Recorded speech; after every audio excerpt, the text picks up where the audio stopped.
UMERADIO. This is the UMERADIO Morning Show. I'm DJ Kelly, and here's what's on the New York Times front page. The New York Times, all the news that's fit to print. We always share with you what's happening with the weather first, just so you can be aware of that. And it is so refreshing. The picture that's on the front page, people are smiling and they look happy. And that's a good thing, because if you have been following the news for a couple of weeks now, it hasn't been any smiles on the front page. So it's a refreshing change, I believe.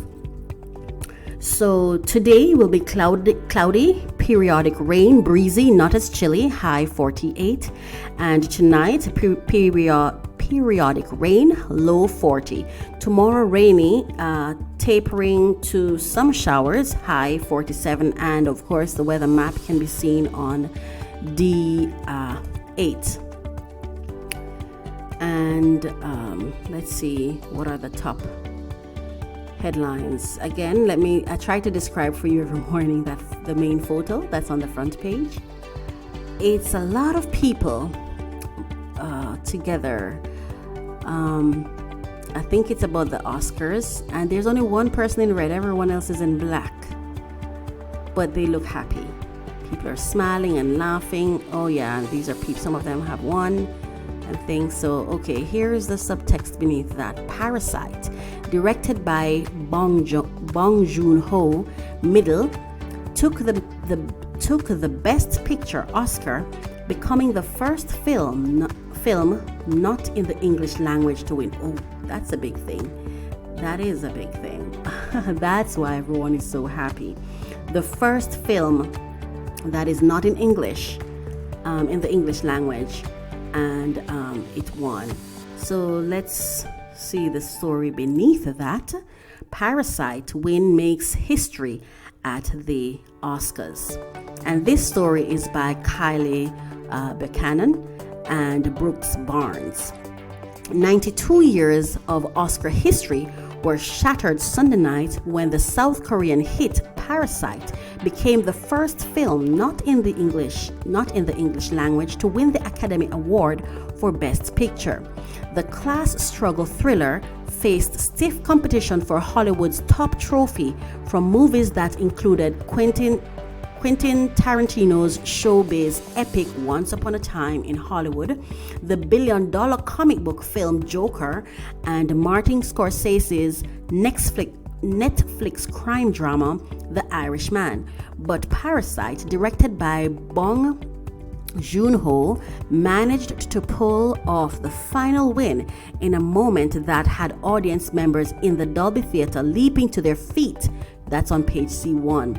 In honoring the film, which also won Best Director, Original Screenplay, and International Feature, voters managed to simultaneously embrace the future. Hollywood's over-reliance on white stories told by white filmmakers may finally be ebbing and remain reverential to decades-old tradition.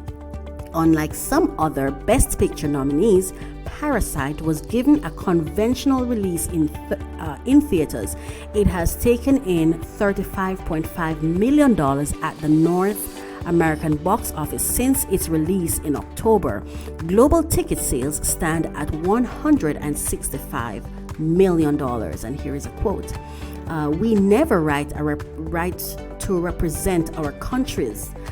Beaming Bong said through a translator as he accepted the screenwriting Oscar with Han Jin-won.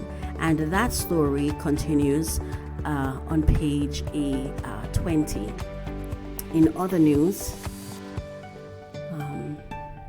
another headline, this is a top headline: bad app was just a link in iOS chain of failure. See, this is why we share consumer trends and information, so people can know how when you have a digital marketplace, you need to know the data. You need to know who to go to when you need certain support and things like that. Well, bad app was just a link in iOS chain of failure. How Weak oversight and rushed planning crippled the Democratic caucuses. This article is by Reed Epstein, Sydney Ember, Trip Gabriel, and Mike Baker. The first signs of trouble came early as the smartphone app for reporting the results of the Iowa Democratic caucuses began failing last Monday night. Party officials instructed precinct leaders to move to Plan B, calling the results into caucus headquarters, where dozens of volunteers would enter the figures into a secure system. But when many of those volunteers tried to log on to their computers, they made an unsettling discovery. They needed smartphones to retrieve a code, but they had been told not to bring their phones into the boiler room in Des Moines. As a torrent of results were phoned in from school gymnasiums, union halls, and the myriad other gathering places that made the Iowa caucuses a world-famous model of democracy, it soon became clear that the whole process was melting down. Volunteers resorted to passing around a spare iPad to log into the system. Melissa Watson, the state party's chief financial officer, who was in charge of the boiler room, did not know how to operate a Google spreadsheet application used in input data, Democratic officials later acknowledged. Others desperate to verify results began telling some precinct leaders to email photographs of their worksheets, the paper forms used to tally results, to a dedicated email address. But for hours, no one monitored the inbox. When it was finally opened Tuesday morning, there were 700 unread emails waiting, with photos that had been sent sideways. Volunteers had to crane their necks to decipher the handwritten forms. Oh my gosh. An hour after the caucuses began, the Iowa Democratic Party chairman, Troy Price, huddled in another room with other officials, none of them with a clear strategy to manage the unfolding chaos or answers to share with increasingly exasperated presidential campaigns. A conference call with the campaigns ended with Mr. Price hanging up on them amid accusations that caucus results in Iowa may have been incorrectly reported for decades. They should have hired UME Digital Media, to help them. As disastrous as the 2020 Iowa caucuses have appeared to the public, the failure runs deeper and wider than has previously been known. According to dozens of interviews with those involved, it was a total system breakdown and casts doubt on how a critical contest on the American political calendar has been managed for years. Until now, the main public villain in the Iowa caucus fiasco has been the reporting app created by a company called Shadow Inc., along with a coding issue in a back-end results reporting system that state party officials blamed for the chaos, but the crack-up result from cascading failures going back months. This was a management issue. This is management. This is management, because when you have a breakdown, you need great leaders who can get up and say, okay, this is happening. What do we need to do? There is a breakdown. Let's find a breakthrough. So you can't just blame the app developers. You know what I mean? You don't need to build the app, test the app several times, and then make sure you know how it works and things like that. So I think for something as a bigger hiccup as this, for example, the inbox that's left for days without being read, does that have anything to do with the app? No, that's management. Anyway, Sanders and Buttigieg face off, trying to whittle a race to two. And this story is by Alexander Burns and Nick Corasaniti. Senator Bernie Sanders of Vermont and former Mayor Pete Buttigieg of South Bend clashed throughout the day on Sunday in a combative display of their determination to treat the upcoming New Hampshire primary as a two-person race, with former Vice President Joseph R. Biden Jr. continuing to struggle. After a year when Mr. Biden and Senator Elizabeth Warren dominated the campaign at different stages, Mr. Sanders and Mr. Buttigieg have arrived in New Hampshire with the greatest momentum according to public polling and a consensus of Democratic strategies in the state. A 1-2 finish for Mr. Sanders and Mr. Buttigieg here after their near tie in Iowa could reorder the race and hasten a reckoning among Democratic leaders about which man would be the stronger nominee against President Trump. For all its divisions, the Democratic presidential field has been united for a year around the goal of defeating Mr. Trump, and even as attacks flew on Sunday, the candidates continued to pledge that they would lock arms and work together in the general election. But the weekend melee, complete with dark allusions to billionaire donors, allegations of intellectual dishonesty, and sarcastic references to political inexperience, showed how difficult that task could be if the primary becomes a prolonged and acrimonious affair. That story continues on page A17. In another story, a sadder story, inside the outbreak, that's the headline. Watching as a contagion rips through a family, 3 generations sickened and desperate for care in Wuhan. And there's a photo below that article. Disinfecting a Shanghai office. Virus concerns have forced some Chinese cities to shut down. This is very sad.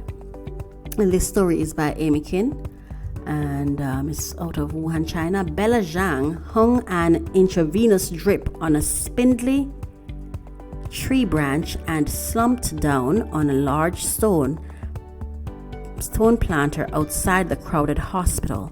Her mother and brother sat wearily beside her, their shoulders sagging, both also hooked up to their own drips.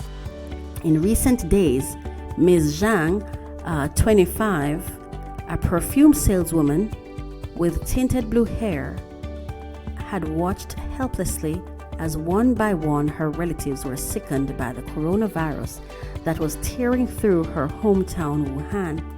First, her grandmother got it. Then it spread to her grandfather and mother. She and her younger brother were next. The family had pleaded for help, but the city's hospitals, faced with an extreme shortage of beds, could not take them. On February 1, grandfather Zhang died at home. They tell us to wait, thundered Ms. Zhang's mother, Yang Ling. She nearly ripped the intravenous needle out of her hand as she waved her arms in frustration. But wait until when? We've already lost one. The city of Wuhan, where the new coronavirus originated, is struggling to get the epidemic under control. The government has imposed a travel lockdown, but that has exacerbated the challenge posed by its limited resources. Overwhelmed and understaffed, hospitals have turned away many sick residents like the Zhangs, forcing them to go home and quarantine themselves in small apartments where they risk infecting other family members. That story sadly continues on page A8. And in other headlines,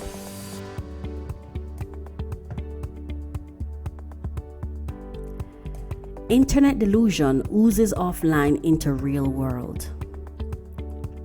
Politicians and crimes with links to QAnon. Right. That story is by Mike McIntyre and Kevin Roos. A city council member in California took the dais and quoted from QAnon, a pro-Trump conspiracy theory about deep state traitors plotting against the president, concluding her remarks, "God bless Q."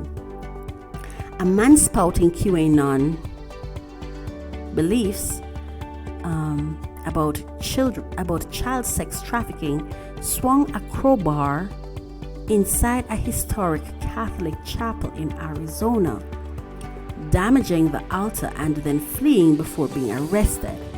And outside a Trump campaign rally in Florida, people in Q t-shirts stopped by a tent to hear outlandish tales of Democrats secretly torturing and killing children to extract a life-extending chemical from their blood. What began online more than 2 years ago as an intricate, if baseless conspiracy theory that quickly attracted thousands of followers has since found footholds in the offline world. QAnon has surfaced in political campaigns, criminal cases, merchandising, and at least one college class. Last month, hundreds of QAnon enthusiasts gathered in a Tampa, Florida park to listen to speakers and pick up literature, and in England, a supporter of President Trump. And that story continues on page A16. I'm going to be following that story. 18 deadly hours shake Thailand to its roots. Shootings began over a real estate dispute. This story is by Muktita Suhartona and Damon Cave from Korat, Thailand. The authorities killed the gunman near the cold storage refrigerators of the Footland supermarket in the mall he terrorized during Thailand's deadliest mass shooting. It was just before 9 local time on Sunday morning, 18 hours after he fired the first shots in a relentless spree that left at least 29 people dead and 58 injured in the city of Korat, north of Bangkok. Thailand's prime minister said the rampage started with a real estate dispute. The gunman was bitter and lugging weapons stolen from a military base. It ended with hundreds of shoppers fleeing for their lives, their shoes slapping on the mall's white tile floors as gunshots cracked, leading to a failed police raid, a follow-up, and finally, the lifeless body of the 32-year-old gunman, dressed in military gear and surrounded by red plastic grocery bins. "My 2 children are at home with their grandma now," said Viparat I can't pronounce that name, who was watching a movie at the mall with her husband when the shooting broke out. Luckily, they didn't come today. That story continues on page A6. And in international headlines, the joys of Stroganina, fishermen and reindeer herders in Arctic Siberia have long snacked on raw frozen fish and meat. That story continues on page A4. Web use is up in North Korea. A report found that a surge in internet traffic had allowed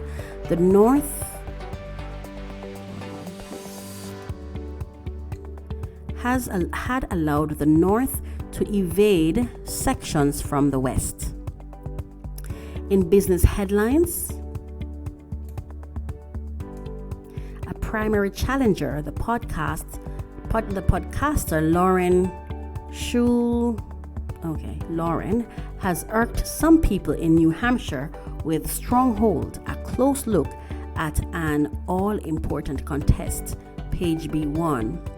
Ransomware on the rise. Cyber attacks that lock people out of networks and demand payments to regain access are more common and more costly, new data shows. Page B1. Getting the MAX back aloft, Boeing's grounded 737 could return to the air relatively soon, but the company, regulators, airlines, and pilots must do several things first. That story continues on page B1. In national headlines, rescuing a community's voice. Downeyville, California was about to become the latest town to lose its newspaper. In stepped a 71-year-old retiree. Page A12 is that story continues on page A12. Guantanamo's long to-do list. The trial of 5 men accused of plotting 9/11 is set to begin next year, but big logistical challenges remain. That story continues on page A14. And in Sports Monday, no big trades, no big deal. Even after sitting out the frenzy at the NBA's trade deadline, the Milwaukee Bucks, led by Giannis, a name I can't pronounce, believe they are the team to beat, Mark Stein writes. That story continues on page D1. Hold on to your hat and spurs. What are Cowboys thinking as they prepare for bone-rattling rides aboard Bulls at Madison Square Garden? It's you versus them, one said. Page D1. And in New York, attack on police in Bronx.